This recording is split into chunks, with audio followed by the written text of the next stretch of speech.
anta ahibatu oi namba gaduga purlo di ura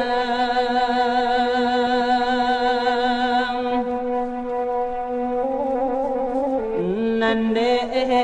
awa asada angka tuju sansa dan di inyo ay ma